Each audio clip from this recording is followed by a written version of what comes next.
Kew Kitchens has given us a fantastic opportunity to look at a completely different era of royal history, a piece of royal cookery that we've never really worked on before.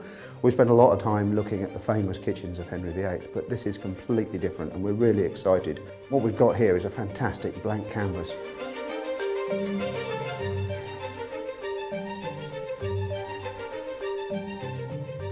These kitchens are lovely. As you walk into them, you can just soak up what went on here. No one's touched them since, we think, about 1820.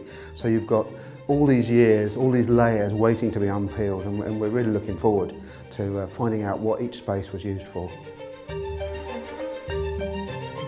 For me, the best space in these kitchens is the Great Kitchen, a huge space that was used for preparing royal meals. And you've got in there a complete roasting range. They don't survive.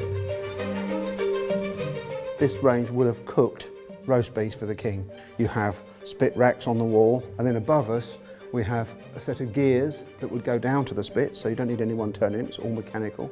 Inside the chimney is a big fan-shaped thing. The heat from the coal rising up there turns the fan round, turns your spit. It's all done mechanically, so this is just as flexible as any modern cooker.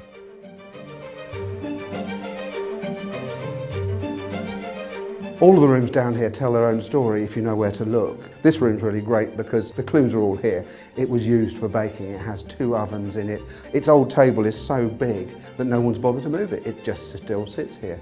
So I know what went on in here, that a group of guys were making pastries, making up breads, and better than that, I know it was going to the king's table. What's so good about kitchens of this era is that people wrote things down. The ingredients that were being purchased, and then the menus that went out each day. So in theory, I can pick any day of the King's visits here and not just say, I think he had soup. I can tell you what sort of soup it was. And from those menus, we can see that the ingredients were designed to show off. This entire place has been purpose-built. Whoever designed it knew exactly what they wanted to do to produce royal meals.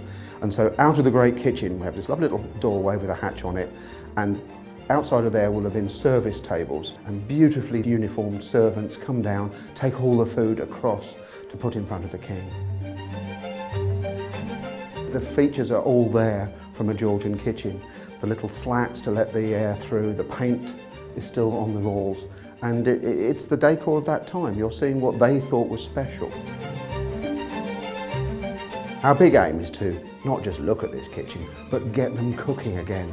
No one's cooked in here for at least 200 years, if not longer. We've got the menus, we've got the ingredients lists. I want to go to craftsmen and get these things remade. There are people who can still hammer out a copper cauldron for me, make a saucepan, make a frying pan, go and see a blacksmith get that done. Using all the original equipment, we're going to get to see not just what that food would taste like if we cooked it today in a modern kitchen, but by using the same space, the same equipment and the same recipes, we might get a true taste of the past.